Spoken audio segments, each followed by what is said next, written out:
और दिल्ली से इस वक्त की बड़ी खबर आपको बता रहे हैं। जेडीयू नेताओं को जिम्मेदारी सौंपी गई है। सीएम नीतीश कुमार ने ये जिम्मेदारी दी है। राष्ट्रीय महासचिव मनीष कुमार वर्मा को ओडिशा और कर्नाटक की जिम्मेदारी दी गई है। बिहार सरकार में मंत्री अशोक चौधरी झारखंड के प्रभारी बनाए गए हैं। श्रवण कुमार यूपी के प्रभारी बने हैं। राष्ट्रीय सचिव निसार अहमद पार्टी के राष्ट्रीय कार्यालय प्रभारी बने हैं। इसके अलावा उन्हें तमिलनाडु और पांडुचेरी की भी जिम्मेदारी सौंपी गई है।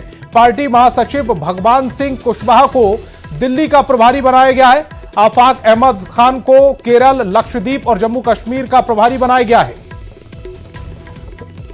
अमितेश हमारे संवाददाता ज्यादा जानकारी के साथ फोन लाइन पर जुड़ रहे हैं। अमितेश, अगले साल बिहार में विधानसभा चुनाव है, लेकिन कई राज्यों की जिम्मेदारी वहां के प्रभारी नियुक्त कर दिए गए जेडीयू की तरफ से। प्रभारियों की सूची जारी की गई है और खास तौर से देखा जाए तो मनीष कुमार वर्मा का इसमें नाम है सबसे ऊपर। उन्हें जिम्मेदारी सौंपी गई है उड़ीसा और कर्नाटक की।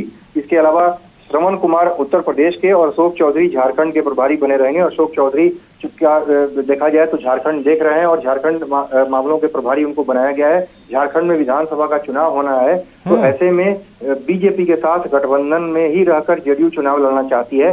इस बात की तस्दीक जेडीयू नेता करते भी हैं, लेकिन क्या बीजेपी से गठबंधन हो पाएगा, नहीं हो पाएगा, तमाम ऐसे मुद्दे हैं। लेकिन जेडीयू पूरी तरह से तैयार है झारखंड विधानसभा चुनाव में अपने उम्मीदवार उतारने के लिए। सरयू राय को भी साथ लाया जा रहा है, तो निश्चित रूप से पूरी तैयारी है जेडीयू की झारखंड में। और अशोक चौधरी की जिम्मेदारी दी गई है झारखंड को लेकर के। इसके अलावा अगर बात करें तो अलग अलग और भी राज्य हैं जहां पर प्रभारी बनाया गया। दिल्ली का प्रभार जो कि अब तक संजय झा के जिम्मे हुआ करता था। संजय झा लंबे वक्त से जो कि राष्ट्रीय महासचिव के तौर पर थे, वो राष्ट्रीय महासचिव के तौर पर दिल्ली का प्रभार देखते रहे, लेकिन अब वो कार्यकारी अध्यक्ष हैं। लिहाजा नए राष्ट्रीय महासचिव भगवान सिंह कुशवाहा को ये जिम्मेदारी सौंपी गई है। दिल्ली में पहले से भी जेडीयू विधानसभा का चुनाव लड़ती रही है और एमसीडी का भी चुनाव लड़ती रही है, तो निश्चित रूप से जेडीयू की कोशिश है कि दिल्ली में जो पूर्वांचल के मतदाता हैं उनको साधा जाए, और इसके लिए इस बार जिम्मेदारी अब दी गई है भगवान सिंह कुशवाहा को। तो निश्चित रूप से पार्टी ने अलग अलग राज्यों में अलग अलग प्रभारियों की नियुक्ति की है